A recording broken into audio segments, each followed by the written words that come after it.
prochaine édition, si la pandémie, bien sûr, selon l'évolution de la pandémie, serait du 16 au 19 février 2022. La thématique devrait être l'industrie pharmaceutique au service de la santé.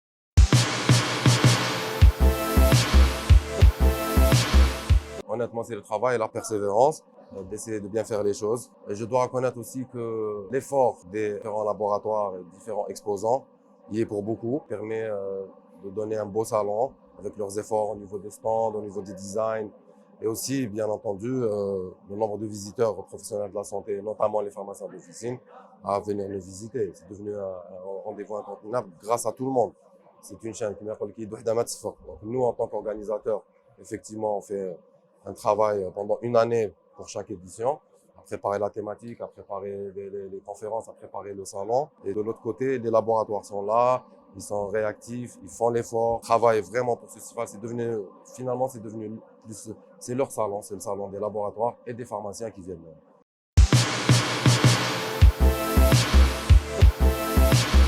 C'est le rendez-vous incontournable. C'est surtout le rendez-vous incontournable pour la pharmacie, hein, généralement, pas juste que l'industrie pharmaceutique. Parce que l'industrie pharmaceutique, c'est les laboratoires, c'est les fabricants. La pharmacie, c'est les pharmaciens d'officine, en premier lieu. C'est la santé, au sens large.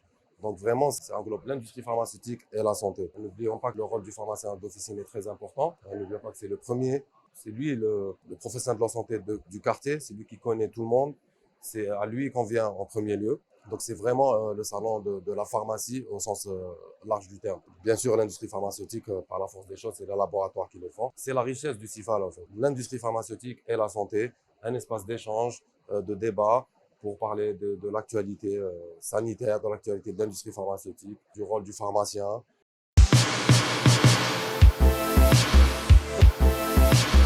D'après les derniers chiffres, on est à 5000 visiteurs, qui reste moins de précédentes éditions. Donc, ce qui s'explique avec la pandémie par laquelle on passe. On a tout fait pour que les protocoles sanitaires soient respectés. Les masques ont été offerts à tous les visiteurs. Le port du masque était obligatoire. Des distributeurs de gel hydroalcoolique sur tous les coins du salon. Les couloirs ont été élargis pour plus de fluidité. Et on a fait le maximum pour faire respecter un peu les distanciations.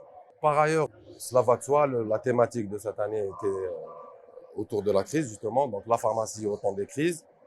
Et tout le programme scientifique était autour de cette thématique. Beaucoup de corporations professionnelles et d'institutions publiques, plus les symposiums de laboratoire, ont parlé de l'impact de la crise sur l'industrie pharmaceutique, sur le quotidien des pharmaciens d'officine, sur le quotidien des Algériens en général.